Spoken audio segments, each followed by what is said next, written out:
Ladies and gentlemen, this is Ballet Rain. As dancers in the arts and entertainment field, we spend a lot of our time asking ourselves, what would the audience like? Now, of course, as a general rule, audiences love impressive and hard steps. So fouettes and other kinds of fancy tricks are automatically going to be a crowd pleaser. But suppose you don't feel like cranking out 32 fouettes. Are there any easy-ish steps that we can do as ballet dancers that will still capture the audience's amazement? Well, lucky for you, you came to the right place, because today we are teaching you how to milk the crowd for maximum appeal at minimal effort. Just kidding, of course. This is sort of a joke. Partially a joke. Today we are going to be sharing with you 5 steps that audiences love that also happen to be on the lower risk end of the spectrum. As dancers, we've had a lot of people come up to us and be like, wow, this particular step is so impressive, it's so amazing. And it's actually pretty cool to see what the audience perceives as difficult or impressive or just enjoyable to watch. So today we're sharing a few of those with you guys, and we're going to be breaking down the step and discussing why we think that they're so beloved by audiences around the world. So if you're ready for the video, tap the like button and let's get going. Speaking of crowd appeal, today's video is generously sponsored by Ana Luisa, one of our personal favorite jewelry brands ever. They make excellent, exquisite quality jewelry that is safe and gentle for the earth, all at very affordable prices, which is, I mean, definitely a bonus. The crowd appeal is very high with Ana Luisa jewelry. Absolutely. We always get compliments whenever we wear their jewelry, and they actually sent us all of the pieces that we're wearing today. Additionally, Ana Luisa does have a very special piece that is on final sale currently. The Chloe necklace, which is actually designed by a fellow YouTuber, if you're watching, hey. She actually hand drew this design. She's an artist on YouTube. She drew this beautiful sun design on this necklace. And the fun thing about it is that it actually flips. It flips to the other side and you can see the cloud, the rain cloud. And it's sort of to symbolize the seasons of life, that you will have sunny seasons and you also have cloudy seasons. And such is life. And to embrace both seasons as part of the journey. As we said before, this necklace is currently on its final sale. So if you would like to get it for yourself, then click the link in our description box below. Do not just type in the name into your web browser. It will not do the same thing. And you'll also get super fast free shipping, super easy hassle-free returns and exchanges. So it's like zero risk and max crowd appeal. So make sure you click the link in our description box. And of course, thank you Ana Luisa for sponsoring this video. Thank you. All right, back to the video with the low risk, high reward, excellent crowd appeal ballet step. Yes. Disclaimer, but like an obvious statement, nothing in ballet is ever easy per se, but what we mean by like when we say easy or low risk is just a step that we either really enjoy to do or there's very minimal risk for error. So there's steps that you can do without worrying that you're gonna fall out of them. Like fouettes, you don't know if you're gonna hit all those fouettes, but these steps hopefully should be on the lower risk end so that you can be confident that you will always hit it and sell the show. Always sell the show. Our first one is the soda shot. The soda shot. I think this is, well, for one, it's a crowd pleaser because it's the quintessential ballet jump. Most people, whether they are dancers or not, always recognize the soda shot as the most iconic trademark of a ballerina. A lot of non-dancers have talked to us about the soda shot and they say, wow, you know that jump where you do the split in the air? Yeah. How do you even do that? And honestly, it's the most heartwarming thing to hear. We love it when audience members can express their excitement that they feel when they see certain steps. But the soda shot, to be frank, and we talked about this before in our top 10 favorite ballet steps, linked above and below, this is a relatively easy step. It's a pretty easy step, and I think it definitely comes across as impressive, partly because of the big split you do in the air, and also just the illusion of how high you get. You know when you jump and you tuck your feet underneath to make it look like you jumped higher? Yeah. It's the same thing with a soda shot, because if instead of your feet being underneath you, your feet are out in a split. In reality, you went up the same amount, but it is that illusion that you jumped really high and you also made a split in the air that is impressive. And I think just the act of going into it, it's a very explosive movement. It is. You see that big develope in the front, the bama in the back. Sometimes the arms. Yeah. Everything all works together to create that illusion of you're breaking gravity. You're just soaring through the air. Definitely I can understand why this has so much crowd appeal, because it is the most victorious, exultant step. It really is. There is nothing that can lift your mood like a nice big soda shot. It's like one of those steps, it almost recharges you when you're doing it. And it also gets good crowd appeal. So it's a win-win-win-win. Yes. Of course, this does require quite the range of motion, but as dancers generally, like it's expected that you would have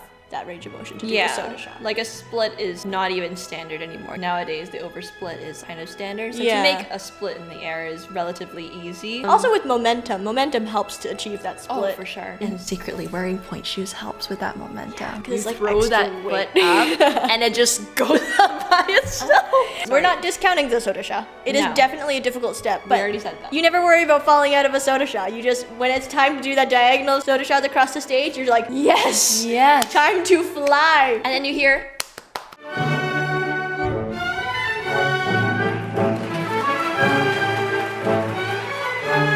And you're just like, wow. And it just that feels was easy. Good, especially the little kids, when they see the soda shot. The look on their faces is always so priceless. They're always like, crazy. Wow! It makes your whole career and all the blood, sweat, and tears you put into your ballet training worth it. So yeah, soda shot, definitely a crowd pleaser every single time. Every single time. And a dancer pleaser. We love that. We love that. The second one on the list today is another one that appeared in the previous top 10 favorite list, and that is the chaîné turn. Most of the crowd reactions that we get when we do chaîné turns is, oh my goodness, you are turning so fast. Yeah. And it looks so daring, and it looks very, very impressive in that way. Now the thing about chaîné turns, I mean, yes, they do take some time to get acclimated to because you are turning and spotting a lot, but the reality is you're really mostly on 2 feet the whole time. You are on 2 feet. You're just like this. Yeah, you're just teetering right, left, right, left, right, left, right, left, all the way across. And I think also for the dancer, it feels like you're turning way slower than the audience perceives it, because for us, it feels like step, turn, step, turn. But the way you spot the head, it makes the audience think you're turning turn, turn, turn, turn, turn, turn, turn, rather than doing step, turn, step, turn. So we're like living in half time. Yeah. And then they're like living in double time. Exactly. Especially if you have a skirt that's gonna like spin out when you go like that. The skirt drama. Yeah, always the skirt drama. It adds an extra fancy effect to the step. What I love about chaîné as a dancer is that it does feel exciting. Yeah. And it does feel daring without you ever worrying about really falling out of it. Especially when you know that the audience is just as excited as you are. I feel like dancers really feed off the audience's energy. So when you know you're doing something that the audience loves, or something that they're gonna be like, wow, that's really fast. And you're like, yeah, I'm turning really fast. And it makes everything doubly excited, I guess. In reality, I feel like chaîné, being on 2 feet, it really allows you to let loose and to just go as fast as you can, to push that speed. For a pirouette, sometimes you don't want to put too much force into it. Sometimes. Because you're on 1 foot, if you put too much force, sometimes you can spin out. But a chaîné, I feel like you're grounded on 2 feet, or more or less grounded. And as long as you keep your axis, you can just push your speed as fast as you can go without worrying about like, tipping out of it. And there's so much time for you to recenter yourself if you feel a little bit off, because your center of balance is like generally in between your feet. And so like it's a little bit easier to recenter yourself if you're going slightly off. So chaîné turns are always impressive. Who am I saying? Turns so it's a turn, it's a low risk turn, but that produces pretty great crowd appeal. Yeah.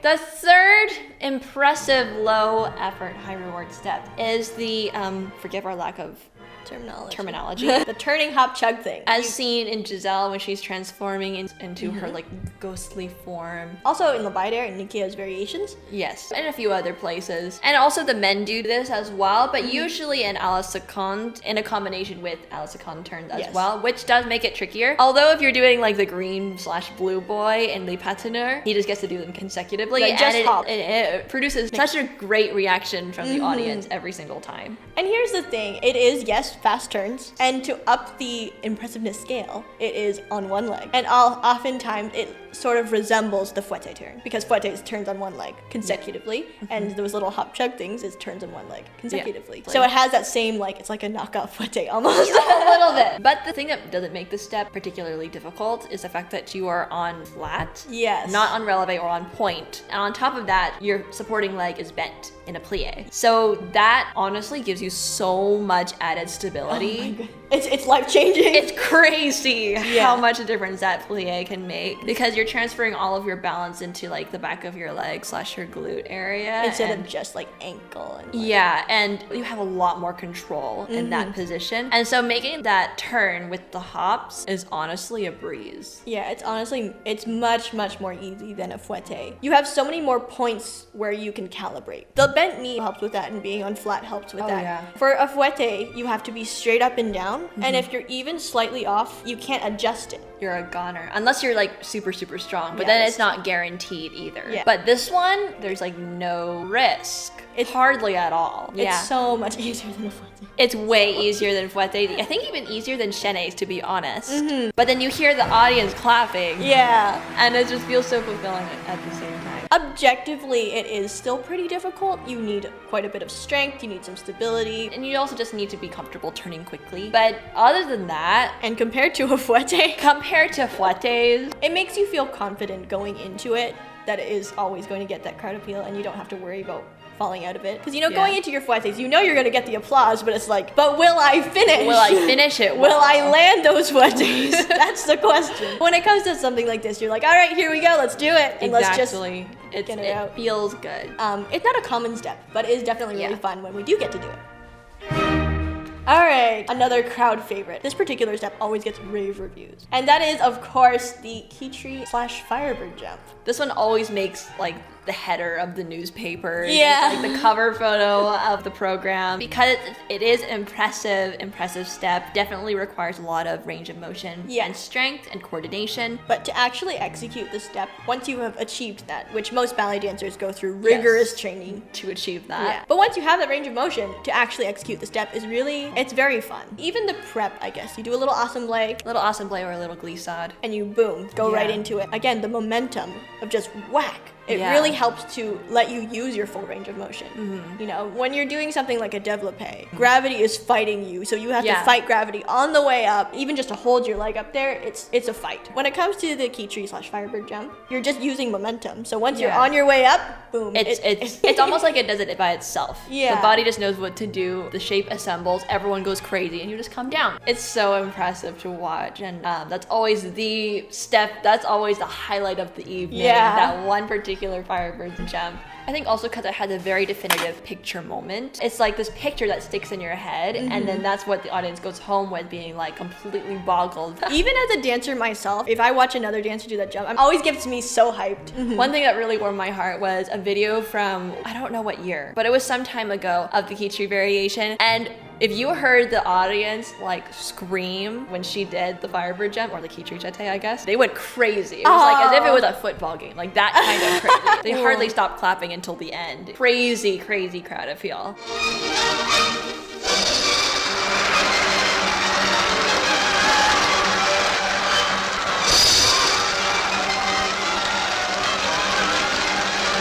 I think it's still just as impressive today, even though it's like more standardized and more like a more common skill among dancers. But I think it's still just as impressive to audience members today. It's also a great opportunity as a dancer to show off and to kind of flex the range of motion that we work so hard for. And so to be able just to show it off in a way that's pretty easy to execute. Show off your arabesque line, show off your back flexibility, and add a little flair and drama to the variation. It's fun. I love this step. And high crowd appeal. High crowd appeal.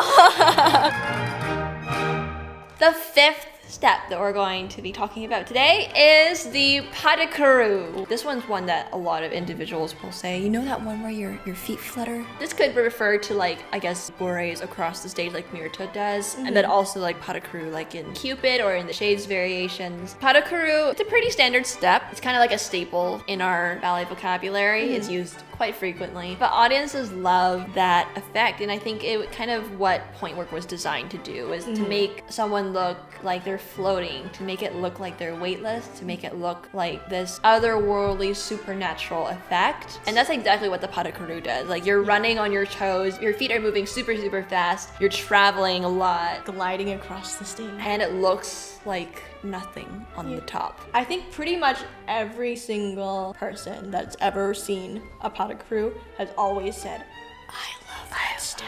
It had me absolutely breathless. Not just pas de courroux, but bourrées in general. As we saw in The Kingdom of the Shades, that big scene where they're all bourréing together. Yeah. It's so spellbinding. It is spellbinding. Sort of illusion of just floating. And it makes the tutus shimmer. It does make the tutu it. shimmer. Bourrées, pas de courroux, it's the best. And it's easy. You're on 2 feet. And then you can really focus on like the upper body and the port de bras, and then just and it makes it look dreamy and ethereal. You and feel dreamy and ethereal. I know. Here's my hypothesis though. If we dancers enjoy the step, does that kind of lean towards the audience also enjoying the step?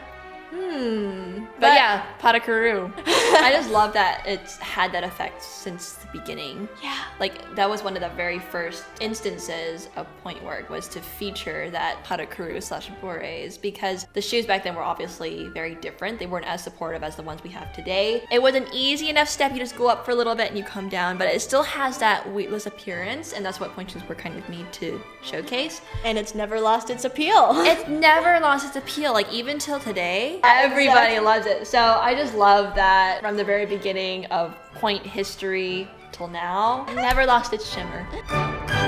All right, we have a bonus one. Of course, we have a bonus one. We couldn't just stop at 5 because crowd appeal. You guys clearly want more than 5 steps.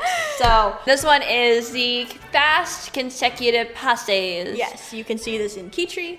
You can see this in Medora. Yes. You can see this in several other places. A lot of the times, the audience will start clapping in time with the music as she's going. Sometimes they'll cheer a lot afterwards. And I think the certain effect that is praised in this instance is just the speed in which the legs can move. I won't lie, it is challenging, especially when you're at really high speeds. It definitely is challenging, but in essence, it's just a passe. You never have to worry about falling out of a passe. You're not even turning. Yeah, exactly. Like if you're doing consecutive pirouettes, that's a different story. Looking at you, Kitri Act 1. But just the straight passes, it's very, very fun. It's not a quirky step, but kind of. It has that very fun, youthful, vibrant energy. It's always like the music's kind of egging you on to go faster and faster and faster and faster. So by nature, the audience will feed off of that and oftentimes reciprocate. I think part of what makes it pretty achievable and pretty doable for most dancers is that the fact that you are relevating off 2 feet and coming back down on 2 feet. So you have both feet that can propel you up. And both feet to catch you as you come down. Yeah. So it's much easier to do it pretty fast without getting tired. For maybe something like an Italian fouette, you are all on one leg. Exactly. So that this leg can fatigue really, really easily. Whereas for consecutive passes, it's just 2 feet to 2 feet. Very straightforward, super easy, and as point students, it's like one of the first step that you do, aside from Susus and Échappé, the next one your passe, because it is a 2 foot to 2 foot step. Obviously, with more practice, then you can start getting really fast, and it starts being like, wow, that's pretty cool. That's really cool. It still counts as a trick step. It's just the easiest one. Still has the crowd appeal. Still has the crowd appeal. I feel like the trick to anything, trade secret here, okay? I feel like in ballet, if you do anything consecutively, maybe more than 8 times, it will start to be impressive. Because by nature, the more you have to repeat something, the harder it gets, right? So anything consecutive, you just do it enough, chances are people will start clapping. I hate to say this, but like... The shades? Yeah, shades. It's not fast, but they do it 39 times. Yeah. The more you do something, the more people like it. Because again, stamina. To keep up that sort of technique over an extended period of time, it really is something. Not just appears to be something. It really is something. Consecutive releves, consecutive passes, anything consecutive like entrecots, like in Giselle. Yeah, or in Raymonda. Yeah, exactly. It's not hard, but it's consecutive, so they get the clap. I think also this might be another hypothesis. I feel like any especially for consecutive steps, if you portray that energy that like it was supposed to be cool and you should be impressed, the audience can receive that and then they feel really excited and very uplifted, and that obviously produces a reaction. So anyway, I think that just about wraps up our list.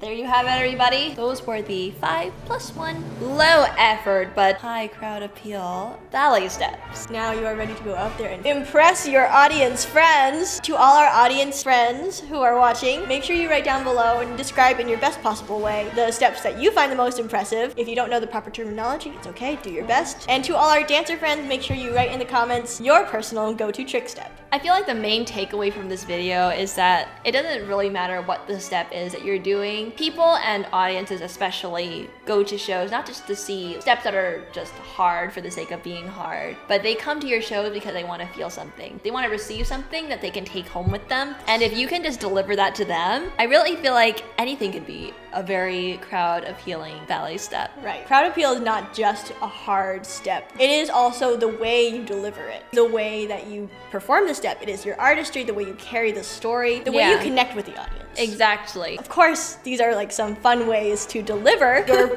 technical skill and your artistry to the audience, but that's not the only way. The main takeaway of the video, I guess, is that crowd appeal is a state of mind. It's a state of mind, you guys. Crowd appeal is not a step. It's not a particular technique. Nope. It's a state of mind. It's all up here. For our dancers out there, we work really, really hard on every single skill, whether it be an easy skill or a difficult, hard skill. Exactly. And so why not enjoy everything? Why not give it all to the audience? And that's sort of our reward as dancers, you know? That is absolutely to give everything that we've worked on to an audience, to connect with an audience. And so I think part of crowd appeal is just giving everything you have and loving every single step that you do, delivering it with all your confidence and all your excitement and all your energy. So yeah. That is your takeaway message for the day. Yep. If you like the video, then like the video and make sure you share this video with a friend. And of course, if you would like a low risk, high reward way to elevate your everyday look, please click the link in our description box to check out Ana Luisa Jewelry. Anyway, I think that is all from us for now. This is Ballet Rain signing off. Until the next video. Bye.